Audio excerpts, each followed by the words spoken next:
Eddie, you're a renter there. How much do you pay in rent? Yes, I'm paying $18.55 a month. For one bedroom, two bedroom?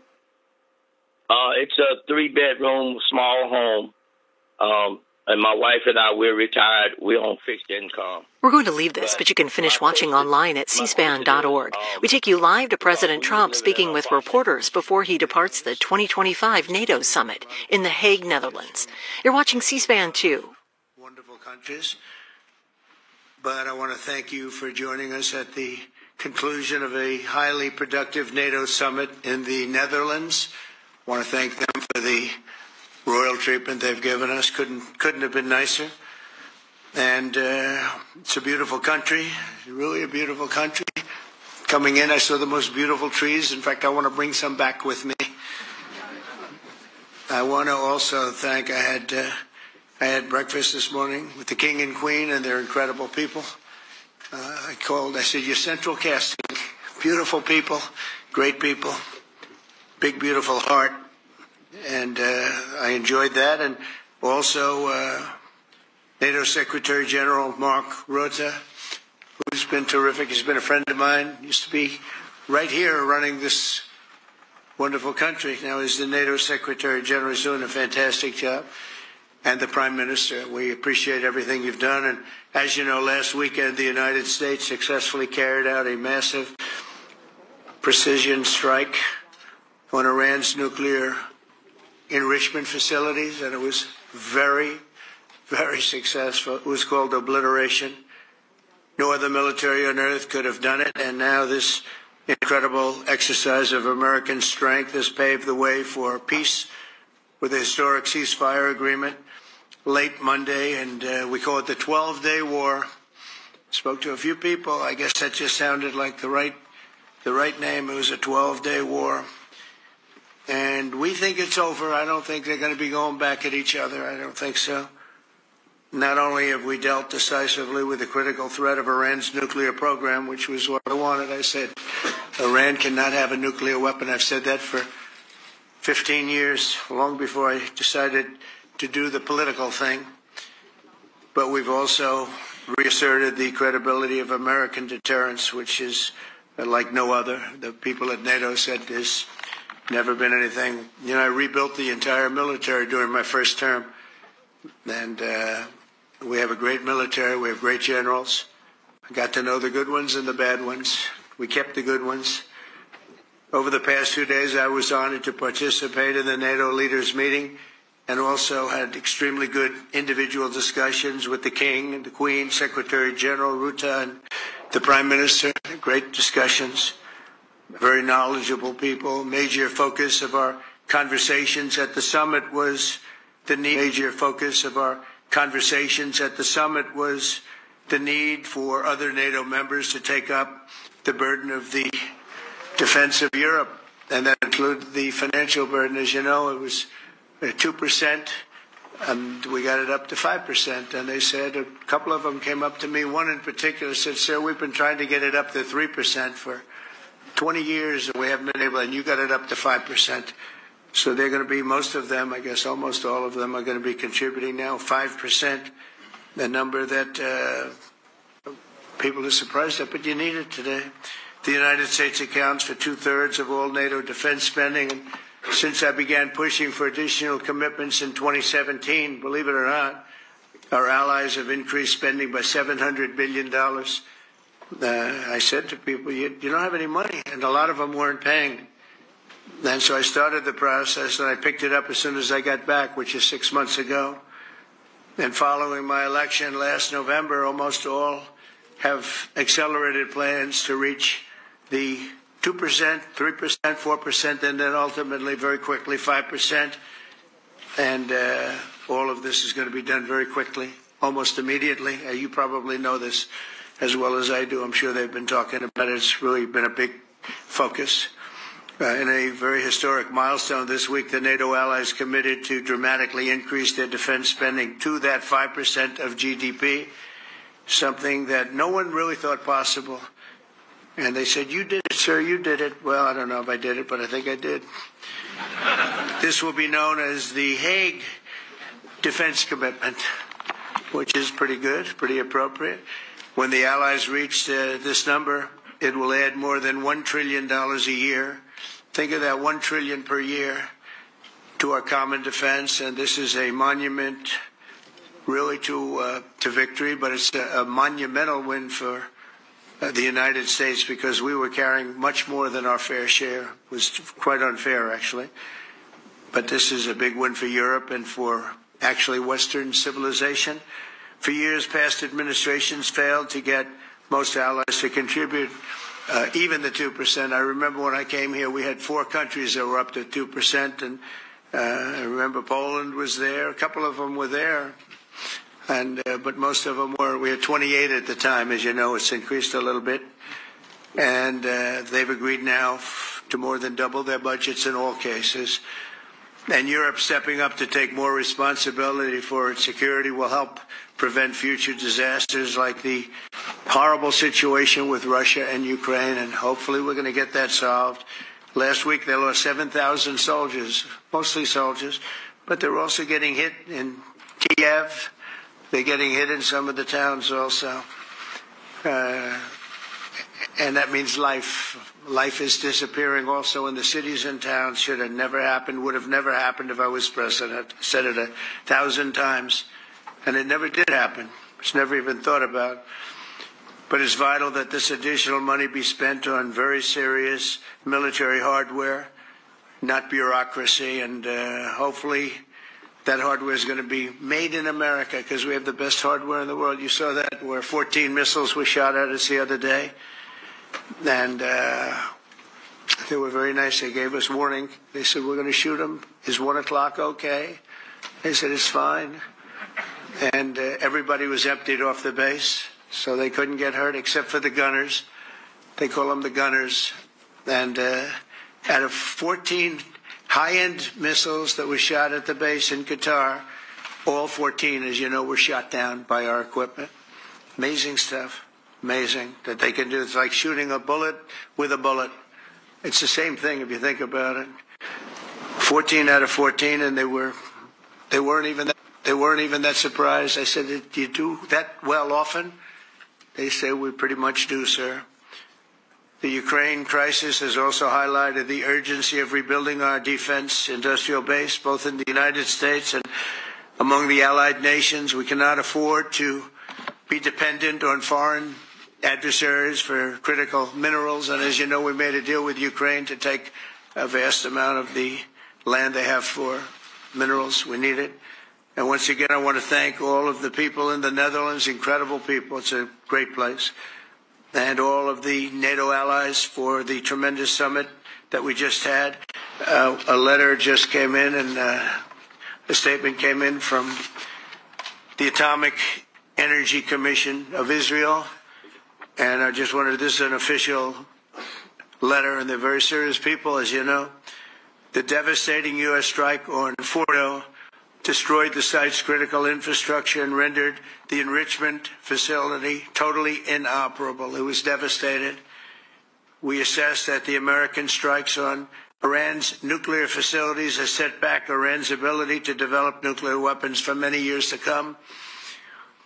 This achievement can continue indefinitely if Iran does not get access to nuclear material, which it won't. It's so sad that that whole thing had to go. But I just want to thank our pilots. You know, they were maligned and treated very bad, demeaned by fake news CNN, which is back there, believe it or not, wasting time, wasting it. Nobody's watching them, so they're just wasting a lot of time, wasting my time. And the New York Times, they put out a story that, well, maybe they were hit, but it wasn't bad. Well, it was so bad that they ended the war. It ended the war. Somebody said in a certain way, you know, that it was so devastating, actually. If you look at Hiroshima, if you look at Nagasaki, you know, that ended a war too. This ended a war in a different way, but it was so devastating. Also, they have, out of Dubai, just came that Iran's foreign ministry spokesman, this is Iran's foreign ministry, says its nuclear installations were very badly damaged by the American strike. So what bothered me about these reports were fake reports put out by the New York Times, failing. I call it the failing New York Times because it's doing terribly. Without me, it would be doing no business at all. But and by fake news, CNN and MSDNC, all of these terrible people. You know, they have no credibility. You know, when I started, they were at 94% credibility, the media. Now it's at 16%. And I'm very proud of it because I've exposed it for what it is. But when I saw them starting to question the caliber of the attack, was it bad? Well, it was really bad. It was devastating. They obliterated. In fact, you can't get into the tunnels. They just put that over. That just came out. They can't. There's nothing. There's no way you can even get down. The whole thing is collapsed in a disaster. And I think all of the nuclear stuff is down there because it's very hard to remove. And we did it very quickly. When they heard we were coming, it was, you know, you can't move it. Very hard, very dangerous, actually, to move to. And they also knew we were coming, so I don't think too many people want to be down there knowing we're coming. With the bunker busters, as we call them, we're the only ones that have them. We have the best equipment, best nuclear equipment, and we have the best equipment in the world. And by the way, we can't forget our submarine, which was out there, submarines actually, but submarine was out there. We shot 30 rockets into an area, every single one of them. I think it was almost 400 miles away, I think, Pete, right? 400? And long. It was in the ocean, long ways away. And we shot a total of 30. Every single one of them hit within 9 inches from where it was supposed to be. It took it a lot because we didn't do just 4, though. We did 2 others in addition, which hadn't been completely destroyed. So we hit them with a submarine from hundreds of miles away. Amazing, just amazing equipment. Greatest submarines in the world. Nobody's even close. They're 20 years behind us when it comes to submarine technology. So that's one, and the other was from the Atomic Energy Commission. And they have about 3 or 4 of them now coming in from atomic energy commissions from various places. But the one that we have that just came out, we released it a little while ago, was from the Israeli Atomic Energy Commission. But numerous of them are getting to see the site, and the site has been demolished. And again, we had these brave patriots, these incredible flyers, these people that can fly a plane better than anybody can fly a plane, going into very hostile territory, flying into the territory that has got more missiles and things pointed at it, but it was very stealth. They didn't get to see it. It was dark. That's the amazing thing about the shots. They hit the shots perfectly, and yet it was dead dark. There was no moon. There was no light. It was virtually moonless. It was very dark, and the shots were hit perfectly. But when they get demeaned, and they were very upset about it because they knew how strong it would be. Back in Missouri, the pilots flew about 36 hours, 2 ways, far distance, and in those incredible B-2s. And we then had the F-22s, and we had the F-35s, and we had other planes, and we had, I think, a total of 52 tankers. That means the big tankers, because the refueling was a lot for all of the different planes that we sent. Incredible operation, and I have to say, General Raisin Cain was incredible. That's why he beat ISIS, and we beat ISIS in a matter of weeks. I was told it would take 4 to 5 years. We did it in a few weeks, and he was great. That's why he's the head of the Joint Chiefs of Staff right now, because I had a very good experience with him. He knocked out ISIS in a period of literally a few weeks. Amazing. And it was supposed to take a few years, 5 years to be exact. So we had a great victory there, and we then came here, and I think we had a great victory here. But this is an ongoing project. This is the safety of Europe, the safety of the world. And they've raised it from 2% to 5%, something which nobody, and you're talking about over $1 trillion a year. So we're talking about a lot of money coming in from countries that we're not paying nearly enough to be effective. So I have, as you know, Marco Rubio with me, and Pete Hegseth, Secretary of State and Secretary of War. Should we say Secretary? You know, it used to be called Secretary of War. Maybe for a couple of weeks we'll call it that because we feel like warriors. It used to be called Secretary of War. In fact, if you look at the old building next to the White House. You can see where it used to be Secretary of War. Then we became politically correct, and they called it Secretary of Defense. I don't know, maybe we'll have to start thinking about changing it, but we feel that way. Do we have any questions, please? Wow. That's a lot of questions. Who's a nice person? Oh, you're not a nice person, but I'll let you ask one. Go ahead. What's he going to ask? He is not nice at all. I know him well. Thank you, Mr. President. Yeah. Thank you for taking the time before flying home. You just said you believe the conflict between Israel and Iran is over. What makes you so confident it is? And what do you do if it isn't? Because I dealt with both, and they're both tired, exhausted. They fought very, very hard and very viciously, very violently, and they were both satisfied to go home and get out.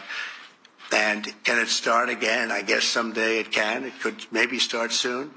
I think a big telltale sign was when, as you know, Iran somewhat, by not much, violated the ceasefire, and Israel had the planes going out that morning, and there were a lot of them, 52 of them. And I said, you got to get them back. And they brought them back. They didn't do anything. They brought them back. It was very good. I thought it was amazing, actually. They have fought a hell of a war. They fought very hard. I think the war ended, actually, when we hit the various nuclear sites with the planes. And I just hope you people can give these pilots, these are the best pilots in the world. They're the best shots in the world. They call them shots. That's what they are. And wait a minute. And I just hope you can give them the respect they deserve, because they came home to fake news. And like, oh, gee, there was hardly any damage. The things are decimated. So, but I think, no, I think they're very much finished. I think Israel's going to get back to doing what they do, and I think that Iran's going to get back. You know, Iran has a huge advantage. They have great oil, and they can do things. I don't see them getting back involved in the nuclear business anymore. I think they've had it. They've been at it for 20 years, and I don't see that happening either. Now, if it does, we're always there. It won't be me. It'll be somebody else, but we're there. We'll have to do something about it. Yes, please, go ahead. Go ahead. Oh, fake news, CNN? Oh, yeah, here we go. Wait till you hear this question. You should really say how great our soldiers and our warriors are. I think everyone appreciates our soldiers and our warriors. I do have two questions for you, Mr. President. You just cited Israeli intelligence on these attacks. Earlier, you said U.S. intelligence was inconclusive. Are you relying on Israeli intelligence for your assessment of the impact of the strikes? No, this is also Iran made the statement, and it's also, if you read the document that was given, that Pete can talk about if you'd like. The document said it could be very severe damage, but they didn't take that. They said it could be limited or it could be very severe. They really didn't know, other than to say it could be limited or it could be very, very severe. And you didn't choose to put that because it was very early after. Since then, we've collected additional intelligence. We've also spoken to people who have seen the site, and the site is obliterated. And we think everything nuclear is down there. They didn't take it out. Okay, question? Please, go ahead. Go ahead. Yeah. Blue dress. Thank you so much, Mr. President. Yesterday, you said China can now continue to purchase oil from Iran. Yeah. Are you giving up on your maximum pressure campaign? Because there are sanctions right now. With who? On Iran. No, look, they just had a war. The war was fought. They fought it bravely. I'm not giving up. They're in the oil business. I mean, I could stop it if I wanted. I could sell China the oil myself. I don't want to do that. They're going to need money to put that country back into shape. We want to see that happen. No, if they're going to sell oil, they're going to sell oil. We're not taking over the oil. We could have, you know. I used to say with Iraq, keep the oil. I could say it here, too. We could have kept the oil. No, China is going to want to buy oil. They can buy it from us. They can buy it from other people. But you're going to have to put that country back into shape. It desperately needs money. Yeah. Yeah, please. Here we go. I'm picking the beauties today. Go ahead. Mr. President, Secretary General Rutte has described President Putin as an adversary, a threat, an enemy. Do you view him the same way? And in addition to that, you mentioned General Kane, your chief of staff. the chairman of the Joint Chiefs of Staff. General Kane. Yes, he has said that Mr. Putin has territorial ambitions beyond Ukraine. Do you view that in the same way? Possible. I mean, it's possible. I know one thing he'd like to settle. He'd like to get out of this thing. It's a mess for him. He called the other day. He said, "Can I help you with Iran?" I said, "No, you can help me with Russia." Because, in the last few weeks, we took care of India and Pakistan, Kosovo, Serbia. I think on Friday we have coming in, the Congo is coming in, and Rwanda is coming in. That was a vicious war that went on, a machete war, heads chopped off all over Africa. They're coming in. We did 2 others in addition to that. Nobody's ever done anything like this. No, I consider him a person that's, I think, been misguided. I'm very surprised, actually. I thought we would have had that settled easy. I've settled 4 of them in the meantime. But he did call up, and he said, he's close to Iran. He'd like to help us get a settlement. I said, no, you help me get a settlement with Russia. And I think we're going to be doing that, too. Yeah, please. Go ahead, please. Thank you, Mr. President. You've made clear your position on what impact the strikes had. I wanted to ask you what is next with Iran. For instance, is there any indication from U.S. intelligence that Iran was able to move any material? No, just the opposite. We think we hit them so hard and so fast they didn't get to move. And if you knew about that material, it's very hard and very dangerous to move. It's called, in many people they call it dust, but it's very, very heavy. It's very, very hard to move. And they were way down. They're 30 stories down. They're literally 30, 35 stories down underground. You think you got it all? Oh, yeah, we think we got it. We think it's covered with granite, concrete, and steel. Can I ask you, are you interested in restarting negotiations with Iran? And if so, have they responded? So our people, Marco could answer this, but our people are not, I'm not. The way I look at it, they fought, the war's done, and, I could get a statement that they're not going to go nuclear. We're probably going to ask for that, but they're not going to be doing it. But they're not going to be doing it anyway. They've had it. They've had it. Now, maybe someday in the future we'll want that. But I've asked Marco, do you want to draw, I just asked him the question as we were walking on the stage, do you want to draw up a little agreement for them to sign? Because I think we can get them to sign it. I don't think it's necessary. Marco, do you want to talk about that, please? Well, Mr. President, I think President Trump has shown a willingness to meet and talk to anybody in the world who's interested in peace. I don't know of any president that's been as willing as he has to meet with anyone and talk about peace. We'd love to have peaceful relations with any country in the world. And so obviously that will depend on Iran's willingness not just to engage in peace, but to negotiate directly with the United States, not through some third country or fourth country process. But I know of no president, probably in our modern history, that's sought peace more than President Trump has. Sounds like the door is open, but you're in no rush. Is that right? Sounds like the door is open. I'll tell you what, look, we're going to talk to them next week with Iran. We may sign an agreement. I don't know. To me, I don't think it's that necessary. I mean, they had a war, they fought. Now they're going back to their world. I don't care if I have an agreement or not. The only thing we'd be asking for is what we were asking for before about we want no nuclear, but we destroyed the nuclear. In other words, it's destroyed. I said Iran will not have nuclear. Well, we blew it up. It's blown up to kingdom come. And so I don't feel very strongly about it. If we got a document, it wouldn't be bad. We're going to meet with them, actually. We're going to meet with them. Yeah. Yeah, go ahead, please. Yes. Mr. President, Netherlands TV, thank you for visiting our country. Good. As I understood, thank you. I, of course, would like to know how you slept last night at the House of the King. Oh, I slept beautifully. Probably a more serious question. I think you just had a meeting with President Zelensky. Did you discuss any ceasefire in this Russo-Ukrainian war? No. I wanted to know how he's doing. He was very nice, actually. You know, we had little rough times sometimes. He was couldn't have been nicer. I think he'd like to see an end to this. I do. I think what I took from the meeting couldn't have been nicer, actually. But I took from the meeting that he'd like to see it end.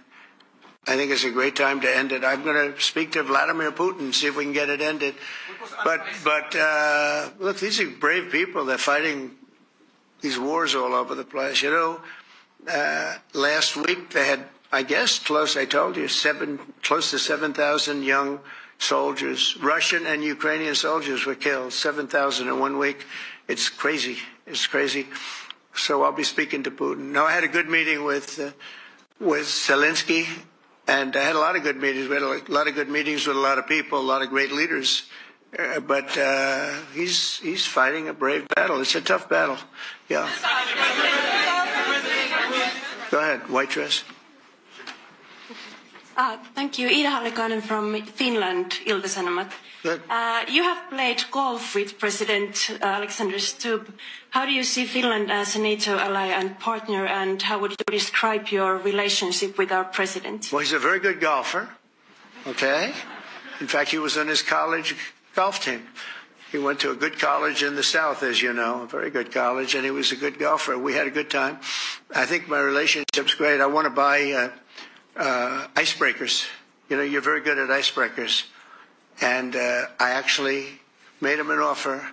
I didn't go to Congress. They'll try and impeach me for this. But there's an old, it's not old, it's fairly new, but it's used icebreaker. And I offered him about 1/3 of what he asked for. But we're negotiating. We need icebreakers in the U.S. And if we can get some inexpensively, I'd like to do that. Actually, they'll fix it up, make it good. Also, we may buy some icebreakers. You know, you're the king of icebreakers, that particular country. They make them good. They make them really good, and they know what they're doing. And so we're negotiating with them for about 15 different icebreakers. But one of them is available now. It's old, and it's, old. It's like 5-6 years old. And we're trying to buy it. I'm trying to make a good deal. That's all I do my whole life. My whole life, that's all I do is make deals. Yeah, please. Go ahead. Sir, go ahead. Yeah, a question for NewsHour, Dutch TV. First of all, on Article 5, on your way here, you spoke about the commitment of the U.S. to Article 5, saying, I'll give you my definition once we're here. Yeah. What is your definition, and may the U.S. commitment to Article 5 change in case some of the NATO members do not reach the threshold that was discussed today? My second question is following up on a colleague on Iran. What intel reports do say that everything over there was obliterated? Yeah, well, there are numerous of those reports, and they're coming out fast and furious. But the most respected ones we've already seen. And I will say that on a very confidential basis, they're looking at the reports, like numerous reports, and including people going to the site and checking the site. And they're going to be having, I guess you're going to be having over the next couple of days a full, you're going to encapsulate it. But no, the site was obliterated, just like I said it was, and just like the pilots should be given credit for. As far as Article 5, look, when I came here because it was something I'm supposed to be doing, but I left here a little bit differently. I said, I watched the heads of these countries get up, and the love and the passion that they showed for their country was unbelievable. I've never seen quite anything like it. They want to protect their country, and they need the United States. And without the United States, it's not going to be the same. And you can ask Mark, or you can ask any of the people that were there. It was really moving to see it. They love their country. They were so respectful of me because I'm the head of the United States. And I made, the King of Saudi Arabia, when I was in the Middle East, so I was in Qatar for a different reason, not a reason to get shot at. We were in there for economic development reasons, Qatar, UAE, and Saudi Arabia. All three leaders of those countries, and we took back $5.1 trillion into the United States. All three leaders said, you're presiding over the hottest country in the world. The United States right now is the hottest country. Everybody wants to be there. Everybody wants a piece of it. He said, a year ago, your country was dead. You had a deadhead running it. You had a country that was dead, and it was dead. You had people pouring through the borders. You had inflation. You had everything. He said, you've made it in 5 months at that time. You've made it the hottest country. This is the hottest country in the world. The United States right now is the hottest country in the world. And when I was around that table, it was a nice group of people, many of whom I knew from previous. when I saw the passion they had for the country, almost everyone, and you probably have the tapes, it was very public, but almost every one of them said, thank God for the United States. Without the United States, they couldn't really have NATO. It wouldn't work. It wouldn't work. It will in the future because now they're paying much more money, but it wouldn't work. It was great. And I left here differently. I left here saying that these people really love their countries. It's not a ripoff, and we're here to help them protect their country. Okay, we'll do one or two more. Thank you, Mr. President. Yeah. A question on Spain. Are you satisfied with today's... Oh, I think Spain's terrible what they've done. No, I do. They're the only country that won't pay the full up. They want to stay at 2%. I think it's terrible. And, you know, they're doing very well. The economy is very well. And that economy could be blown right out of the water with something bad happening. You know, Spain is the only country that... Are you from Spain? Yeah. Good, congratulations. You're the only country that is not paying. I don't know what the problem is. I think it's too bad. So we'll make it up. You know what we're going to do? We're negotiating with Spain on a trade deal. We're going to make them pay twice as much. And I'm actually serious about that. We're going to make Spain... I like Spain. I have so many people from Spain that it's a great place and they're great people. But Spain is the only country out of all of the countries that refuses to pay. And, you know, so they want a little bit of a free ride. But they'll have to pay it back to us on trade because I'm not going to let that happen. It's unfair. It's unfair to NATO. All right, sir, please. Go ahead, right in the back. Yeah, you, tall one. The tall man. Mr. President, Johannes Ketterer from Austrian National Television. How are you? You once said that you would end the Ukraine war in 24 hours. You later said that sarcastically. Well, of course it was sarcastic. But you've now been in office for 5 months and 5 days. Why have you not been able to end the Ukraine war? Because it's more difficult than people would have any idea. Vladimir Putin has been more difficult. Frankly, I had some problems with Zelensky. You may have read about him. And it's been more difficult than other wars. I mean, look, we just ended a war in 12 days that was simmering for 30 years, frankly. We ended Rwanda and the Congo. It's coming to sign the documents. We've already signed basic documents, but they're coming, I think, to the White House on Friday. We ended Serbia was going to go at it. But maybe the most important of all, India and Pakistan. And that wasn't whether or not they may someday have nukes like we're talking about in the Middle East, like we're talking about with Israel and Iran. This is they have nuclear weapons. I ended that with a series of phone calls on trade. I said, look, if you're going to go fighting each other, it was getting very bad. You know how bad that last attack was. It was really bad. If you're going to go fighting each other, we're not doing any trade deal. No, no, no, you have to do a trade deal. I said, we're not doing any trade deal. And in fact, I had the general, who was very impressive. The general from Pakistan was in my office last week. You know, Prime Minister Modi is a great friend of mine. He's a great gentleman. He's a great man. And I got them to reason. I said, we're not doing a trade deal if you're going to fight. And if you're going to fight each other, we're not doing a trade deal. And you know what? They said, no, I want to do the trade deal. We stopped the nuclear war. Go ahead. Go ahead, Jeff. Here's another beauty, Jeff. He's a beauty, all right. Go ahead. Mr. President, to follow up on Ukraine, will the United States contribute any more money to Ukraine's defense this year to the $5 billion that allies are giving? And one question, you had another meeting with the Dutch opposition leader, Mr. Wilders. Can you tell us about that meeting? And are you upset about his anti-Muslim stance?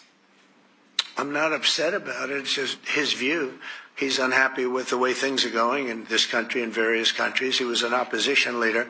And I was asked to meet with the opposition leader by the people that are running. I think they have some deal where if you have a meeting, you're supposed to meet with an opposition leader. I said, that's strange. We don't do that. But I met with I didn't know him. He seemed like a very nice guy, but he's in opposition to the current people, and that was set up by the current people. So I assume when I met with the Prime Minister, you're supposed to meet with the opposition. We'll have to try that sometime in our country. Let's not do it.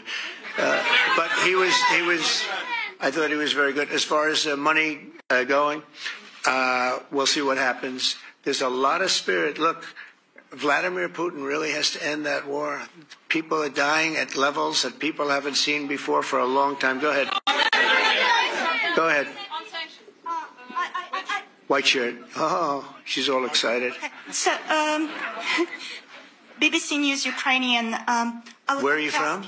I'm from Ukraine. Oh. So my question to you is whether or not the U.S. is ready to sell anti-air missile systems Patriot to Ukraine. We know that Russia has been pounding Ukraine really heavily right now. Are you living yourself now in Ukraine? My husband is there. Wow. And I can see you're very, it's amazing. And me with the kids, I'm in Warsaw actually, because he wanted me to be. Is your husband a soldier? No? He is. He's there now? Yeah. Wow. That's rough stuff, right? That's tough. And you're living here? In Warsaw. And you're a reporter? I am. Good. So let me just tell you, they do want to have the anti-missile missiles, okay, as they call them, the Patriots. And we're going to see if we can make some available, They're very hard to get. We need them too. We were supplying them to Israel.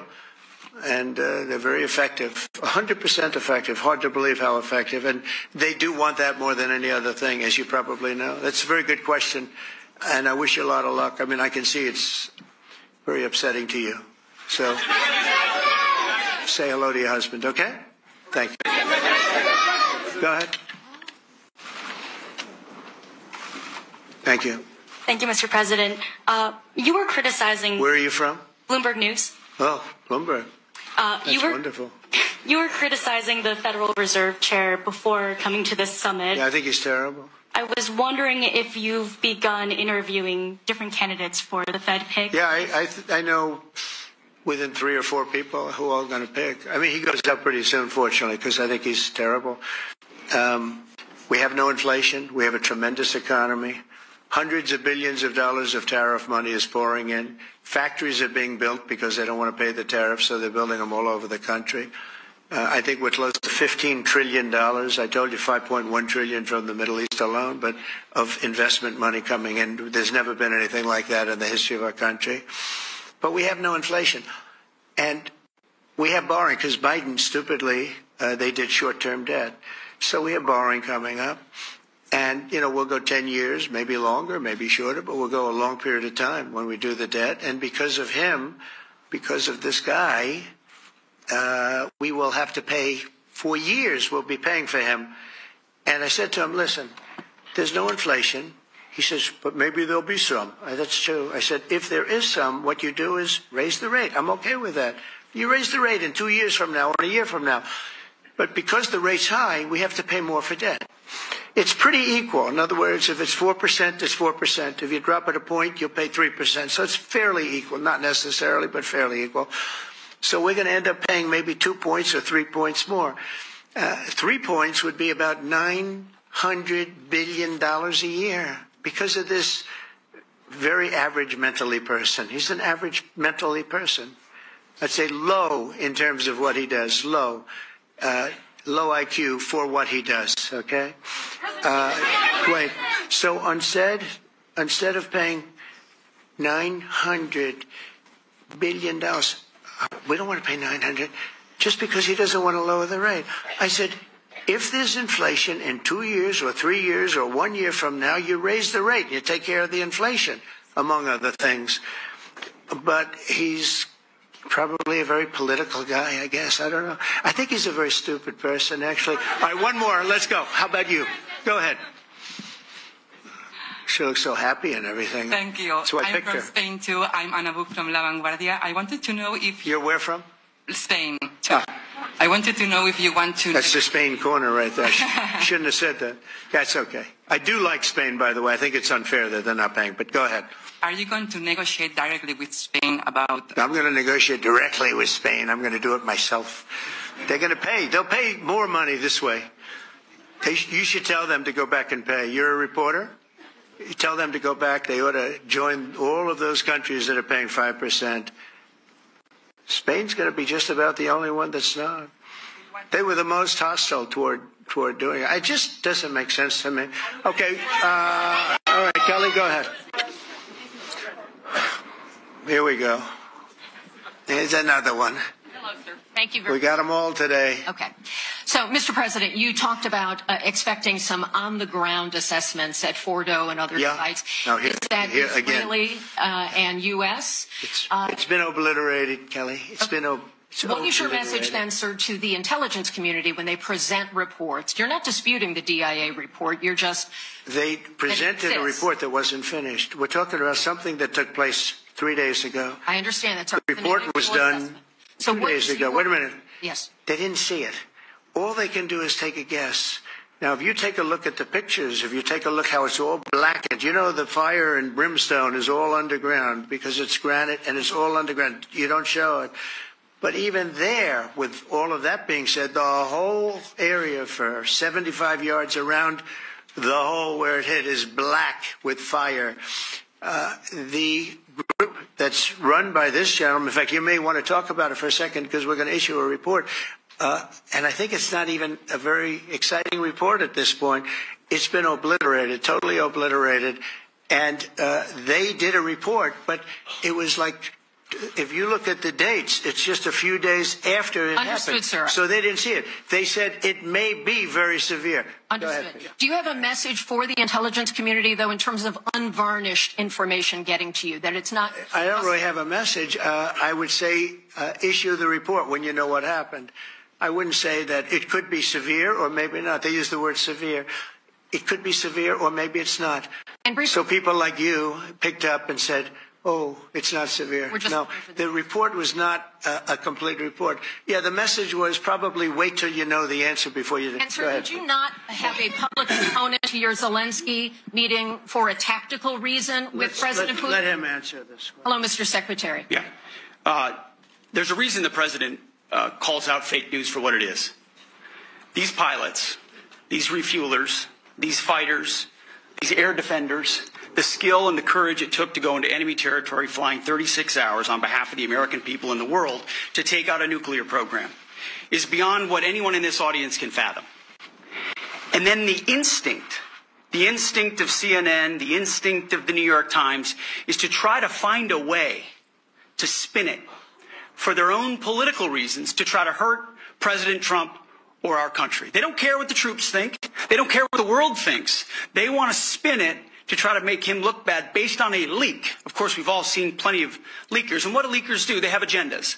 And what do? Do they share the whole information or just the part that they want to introduce? And when they introduce that preliminary report that's deemed to be a low assessment, do you know what a low assessment means? Low confidence in the data in that report. And why is there low confidence? Because all of the evidence of what was just bombed by 12 30,000-pound bombs is buried under a mountain, devastated and obliterated. So if you want to make an assessment of what happened at Fordo, you better get a big shovel and go really deep because Iran's nuclear program is obliterated. And somebody somewhere is trying to leak something to say, oh, with low confidence, we think maybe it's moderate. Those that dropped the bombs precisely in the right place know exactly what happened when that exploded. And you know who else knows? Iran. That's why they came to the table right away, because their nuclear capabilities have been set back beyond what they thought were possible because of the courage of a commander-in-chief who led our troops, despite what the fake news wants to say. But you're not disputing the report said what it said, even though it was initial. The report said what it said, and it was fine. It was severe, they think, but they had no idea. They shouldn't have issued a report until they did, but we've gotten the information. I think Pete said it better than he can say it.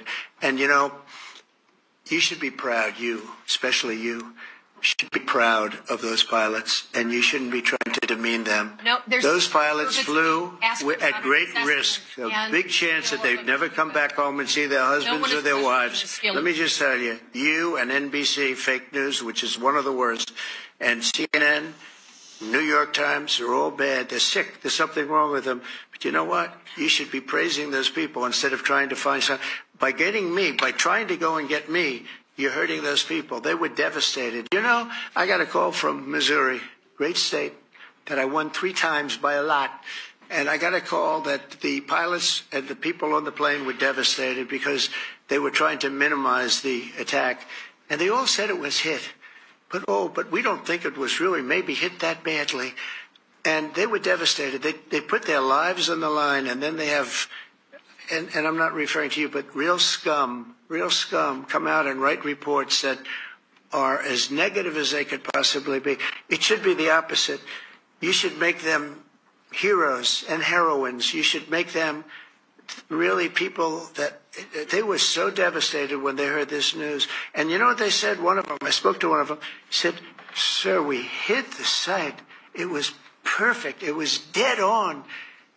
Because they don't understand fake news, because they have a normal life, except they have to fly very big, very fast planes. But it's a shame. You should be making them heroes. All right, in the back. Go ahead, back, white, yeah. White jacket, yeah. Go ahead, give me my mic. Hello. Deborah Haynes from Sky News. Good. Mark Rutte, the NATO chief, who is your friend, he called you daddy earlier. Do you regard your NATO allies as kind of children? No, he likes me. I think he likes me. If he doesn't, I'll let you know. I'll come back and I'll hit him hard, okay? No? He did it very affectionate. Daddy, you're my daddy. Do you regard your NATO allies, though, as kind of like children, and they're obviously listening to you and they're spending more, and you're obviously appreciative of that, but do you hope that actually they're going to be able to defend themselves, defend Europe on their own? I think they need help a little bit at the beginning, and I think they'll be able to, and I think they're going to remember this day. And this was a big day for NATO. You know, this was a very big day. They took it. One of the gentlemen said, "You know what? We've been trying to raise money raise the rate for 30 years," he said, 20 years, from almost the beginning. And he's been there for a long time. He said, "Until you came along, it never happened. What you did is amazing." It's been sort of an amazing day for a lot of reasons, but also for that. Yeah, go ahead. Do you think they can do it without you, though, in the future? Can they do it without ask Mark. States? I mean, you have to ask Mark, okay? So we're heading back. I want to thank these two gentlemen behind me. They're incredible people. Both of them. They've done a fantastic job. And Susie's in the front, and she's done great. And Monica, thank you very much. That was quite an exciting time. And we're going to be heading back. We'll be back soon, and we'll see you in Washington, D.C. Remember this, we have the hottest country anywhere in the world. Thank you very much, everybody. Thank you.